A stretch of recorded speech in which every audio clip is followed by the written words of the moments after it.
Welcome back to the Psychology of Us. I'm Professor RJ Starr, and I want to start today with a question that arrived in my inbox recently. Tyler, a 26-year-old listener from Boise, Idaho, wrote to me and said, "Why do my dreams feel so loud? Sometimes it's like they're shouting at me. I wake up feeling like I didn't sleep at all." It's a question that struck a chord, not just because of its honesty, but because so many people carry the same experience in silence. Dreams that aren't just strange or vivid, but loud, audibly, emotionally, sometimes even physically loud. You might hear music, yelling, alarms, or the sound of your own voice calling out. You hover on the edge of sleep, startled and uneasy, wondering why your mind feels like it's turning up the volume when all you want is rest. You know the kind of dream I mean. It doesn't just pass through the night quietly. It arrives like a thunderclap. Sometimes you wake up with your heart racing. Sometimes you don't wake fully at all, but you spend the rest of the night feeling like your mind won't let you go back under. And the strangest part? It wasn't real. But your body reacts like it was. Why does that happen? Why do some dreams feel like a whisper and others come through like a megaphone? And more importantly, is there a way to turn the volume down? That's what we're going to unpack in this episode. We'll look at the neuroscience of dreaming, what the brain is doing when it's supposedly resting. We'll explore how emotional overload, unresolved stress, and even sensory sensitivity can turn your dreams into a kind of psychological theater with the volume cranked all the way up. And we'll also talk about how to calm the system before bed so that your mind doesn't have to yell at you through a dream just to be heard. Hello and welcome to the Psychology of Us with Professor RJ Starr, where we explore the mind's influence on life, relationships, and society. RJ Starr is an existential psychologist, professor, and author dedicated to exploring the core challenges of human existence, how we find meaning, embrace responsibility, and navigate life's challenges. Known for a thought-provoking yet accessible approach, RJ inspires listeners to cultivate self-awareness, emotional intelligence, authenticity, and purpose. This podcast is designed for all psychology enthusiasts, practitioners, students, and anyone curious about why we think, feel, and behave the way we do. Each episode unpacks theories, explores complex questions, and offers insights that deepen understanding of the human experience. So settle in, stay curious, and discover the psychology of us. If you've ever woken up wondering why your dreams feel louder than your waking life, or if you've found yourself dreading sleep because of how intense your nights have become, this conversation is for you. Let's begin by looking at what's happening in the brain during these kinds of dreams, and why it doesn't fully turn off just because you've gone to bed. Let's start with what the brain is actually doing while you sleep, because despite how it might look from the outside, sleep is not a passive state. Your body may be still, but your mind is incredibly active, especially during certain stages of the night. Sleep unfolds in cycles, and each cycle moves through several stages. Most people are familiar with REM sleep. That's rapid eye movement sleep, because it's where most vivid dreams occur. REM sleep isn't the deep, quiet, unconscious state we tend to picture when we think of rest. In fact, REM sleep is sometimes called paradoxical sleep, because the brain behaves almost as if it's awake. Your heart rate speeds up, your breathing becomes shallow and irregular, and your brain waves light up as though you're engaged in an active internal experience. Because you are. Now here's what makes this interesting. During REM sleep, the parts of your brain responsible for processing sights, sounds, and emotions are still online. That includes the auditory cortex, the area that interprets sound. So if you hear a siren or a scream or a voice in a dream, your brain is reacting as if those sounds are real. The difference is, the sound isn't coming from the outside world. It's coming from inside your mind. And if you're someone whose dreams feel loud, not just vivid, but acoustically overwhelming, there's a good chance your auditory cortex is highly sensitive. It might be processing dream-generated sound with the same intensity it would give to real-life input.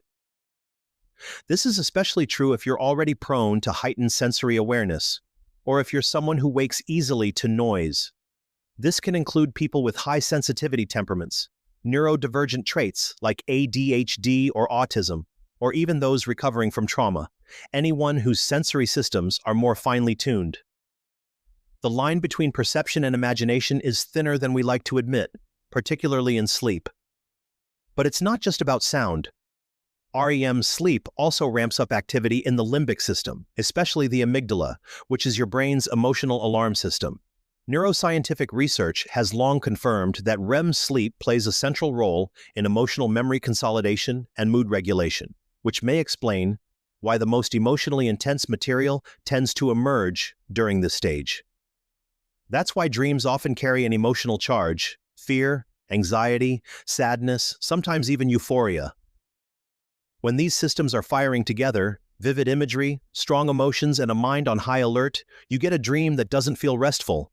It feels immersive, intense, sometimes chaotic. And all of this becomes even more noticeable when you're dreaming near the edges of sleep, either just as you're falling asleep or right before you wake up. These are what we call hypnagogic and hypnopompic states. In those moments, your brain is half in and half out. You might still have access to some awareness of your room, the sounds around you, or even your own body lying in bed, but you're also still dreaming. And that overlap can make your dream feel real. So real, in fact, that it startles you awake, or keeps you just lucid enough to know you're dreaming, but not able to get out of it. That's why some dreams feel loud. It's not a malfunction. It's not a sign that something's wrong. It's just a sign that your brain is still processing, visually, emotionally, and sometimes auditorily, even while the rest of you is trying to rest. So now that we've looked at what's happening in the brain during sleep, especially during those loud, vivid dreams, let's talk about the why. Why is your mind working so hard at night? What is it trying to do with all that intensity? Let's take a look at why your brain might be choosing to process so much, so loudly. What emotional buildup, stress, or unspoken tension might be driving these intense dream states, and how you can begin to ease them. The answer, more often than not, is emotional overflow. Dreams are one of the ways the brain processes emotion. When something happens during the day that you don't fully think through, or more importantly, don't fully feel, that material doesn't just disappear. It gets held in the nervous system. And if your waking hours are too busy, too loud, or too demanding to let it surface, your mind will wait until everything is quiet, until you're asleep, and then it will speak. But it doesn't whisper. It dramatizes. That's what dreams do. Your brain takes the emotional undercurrent from your day and turns it into story, metaphor, and sensation. If you felt dismissed by someone earlier, you might dream of being lost in a crowd, shouting, and no one hears you. If you're overwhelmed and pushing through stress, you might dream of rushing to catch a train or searching for something you never find. The dream exaggerates the feeling so that it can finally be processed. And when that emotional backlog is intense, the dream becomes intense too, sometimes to the point that it wakes you up. I once had a dream where I was trying to speak at a podium and no sound came out. The microphone worked, the audience waited, but I couldn't form a single word. When I woke up, I realized I had gone the entire day before holding back something I really needed to say. It wasn't about that specific situation.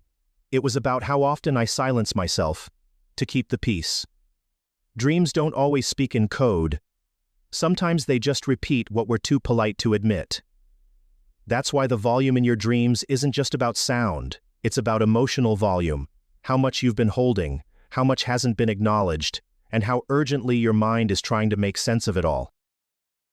This is especially true for people who tend to hold things in.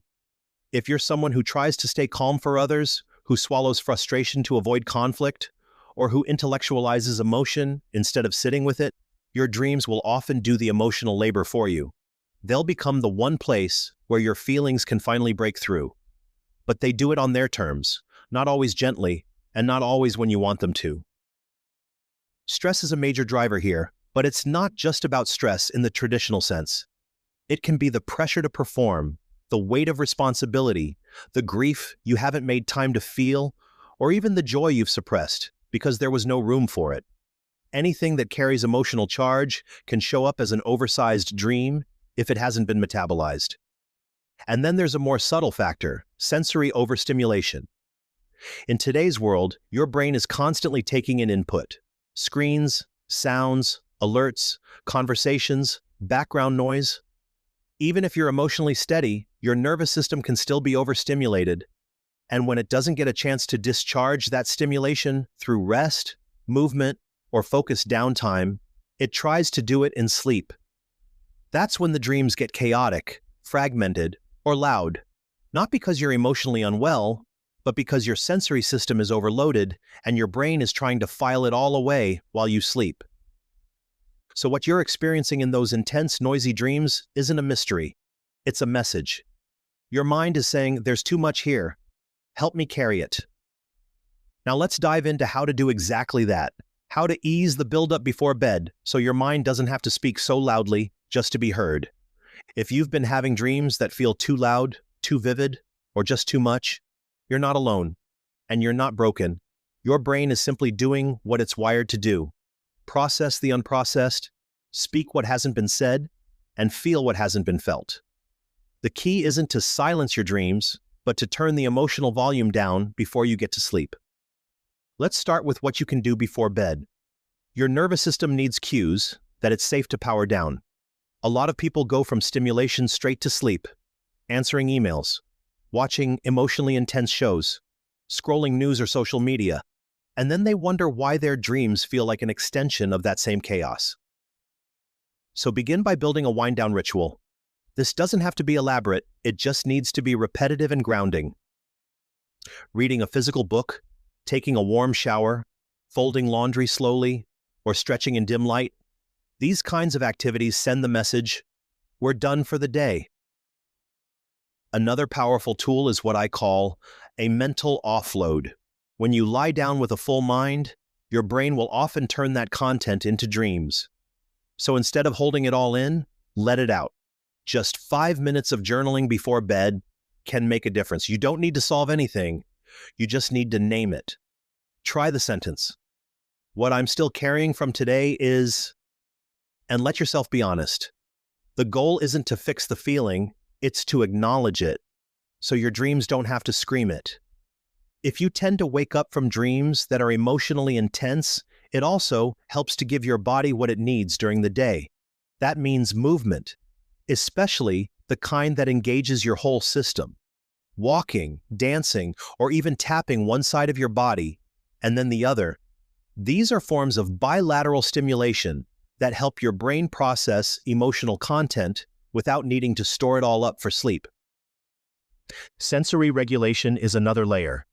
If you're highly sensitive to sound, try sleeping with consistent background noise, like a white noise or brown noise machine. These create a stable sensory environment that can reduce how jarring internal dream noise feels. Also, consider dimming the lights an hour before bed.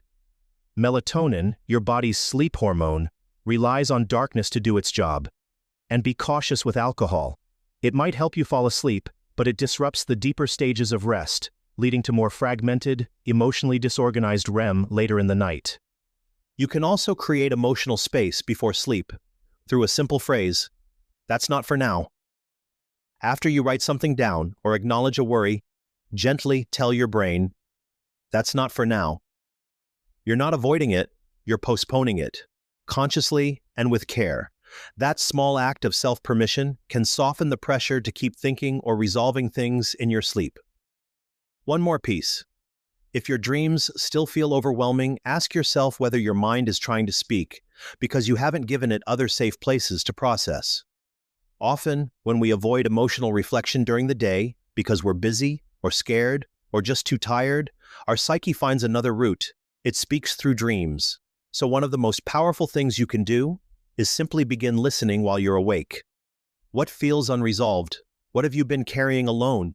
Where have you stayed silent that maybe, just maybe, your mind is tired of holding in? Loud dreams aren't just noise. They're a call for gentler attention. During the day, not just the night. And the more you make space to hear yourself consciously, the less your subconscious will need to do the work for you. Loud dreams can feel disruptive.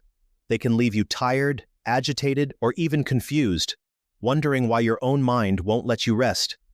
But more often than not, what they're really offering is information, not in the form of mystical symbols or predictive messages, but in the form of emotional honesty.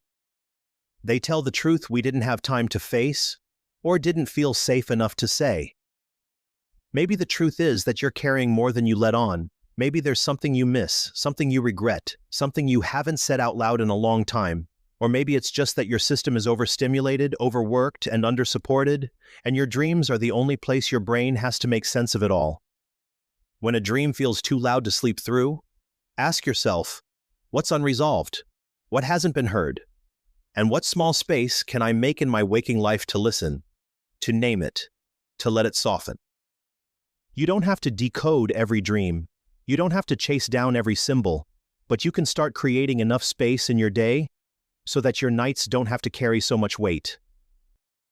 If you've ever had a dream like Tyler's, the listener whose email inspired this episode, or if you've had a dream that stayed with you long after waking, I'd love to hear about it. You can always write to me at RJ Starr at outlook.com. I read every message. Thank you for being here with me today. If this episode spoke to something you've experienced, whether recently or often, I hope it offered some understanding and some ease. And if your dreams have been feeling too loud lately, may this be your invitation to start listening before the lights go out.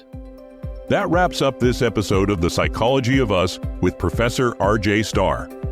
Each conversation is a step toward greater understanding of ourselves, each other, and the forces that shape human behavior.